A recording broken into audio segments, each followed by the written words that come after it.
नमस्ते दोस्तों, स्वागत है आपका बुक संसार में। आज मैं आपके सामने एक बेहतरीन किताब के बारे में बात करूंगा। किताब का नाम है चांद सांवला है और इसे लिखा है सुधा सिकरावर ने। इस किताब में 17 कहानियां हैं और ये अलग अलग कहानियां ऐसे लगती हैं मानो हमारे जीवन में कहीं ना कहीं हमसे जुड़ी हुई हैं। आइए शुरू करते हैं सबसे पहली कहानी से। इसका नाम है चांद सांवला है। इस कहानी की खूबसूरती यह है कि बहुत ही कम शब्दों में श्वेता और सुबीन की अधूरी प्रेम कहानी को बहुत ही सुंदर तरीके से दर्शाया गया है। आप इतनी बेसब्री से एक एक लाइन पढ़ेंगे मानो आप कहानी को जल्दी से पूरा करना चाहते हो। श्वेता को लड़के पसंद नहीं हैं। वह एक बैंक में नौकरी करती है, लेकिन एक दिन बैंक में एक अजनबी आता है और श्वेता से अपना बैंक अकाउंट खोलने के लिए रिक्वेस्ट करता है। इस लड़के का नाम सुबीन था। ये बहुत ही मजाकिया था। यहीं से दोनों की कहानी शुरू होती है।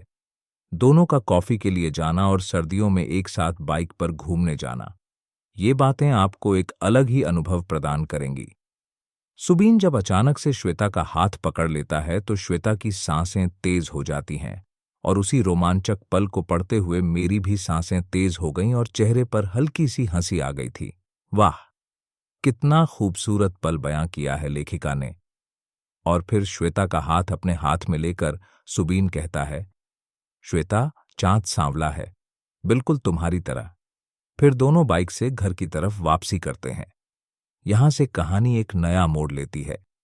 जब आप इस कहानी को खत्म करेंगे तो आपका मन कुछ देर तक इसी कहानी में खोया रहेगा। आप दूसरी कहानी शुरू करने से पहले कुछ देर तक शांत खोए हुए से रहेंगे। इसके बाद एक कहानी शुरू होती है। किसी कहानी में गांव का भोलापन है तो किसी कहानी में शहरों की फास्ट लाइफ। कैसे कोई इंसान एक ही बात के लिए दो अलग अलग निर्णय लेता है, या फिर ऐसा कहें कि कैसे वह दोनों स्थिति में अलग अलग से व्यवहार करता है। यह बात दिखेगी आपको एक नई कहानी में जिसका नाम है इंडियन मेंटालिटी। इस कहानी को पढ़कर आपको आज के समाज की सच्चाई का पता चलेगा।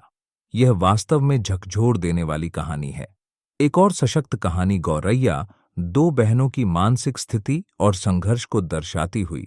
एक कुछ नहीं कहती तो दूसरी बिना बोले ही सब कुछ कह देती है।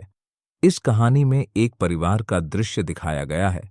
एक पिता क्या सोचता है अपनी बेटियों के लिए, एक माँ क्या सोच रखती है, और सबसे अहम बात, इसमें पढ़े लिखे होना कितना जरूरी है, इस बात पर बल दिया गया है।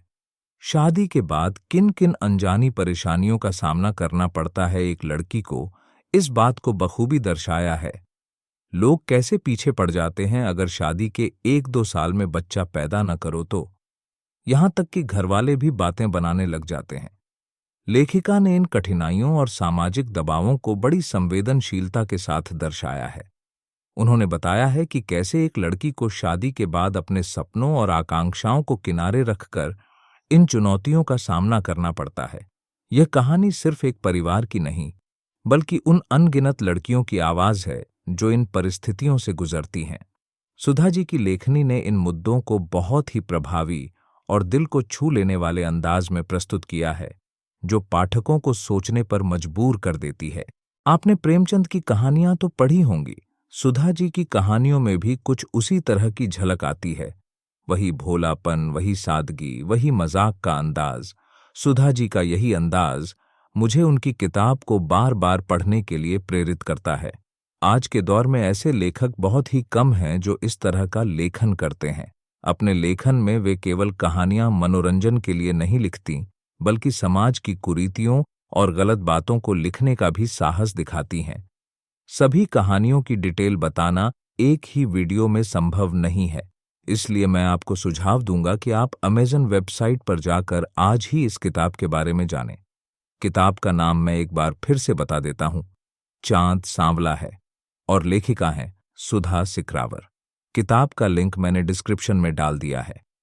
अगर वीडियो अच्छी लगी हो तो वीडियो को लाइक, शेयर, सब्सक्राइब करें। धन्यवाद।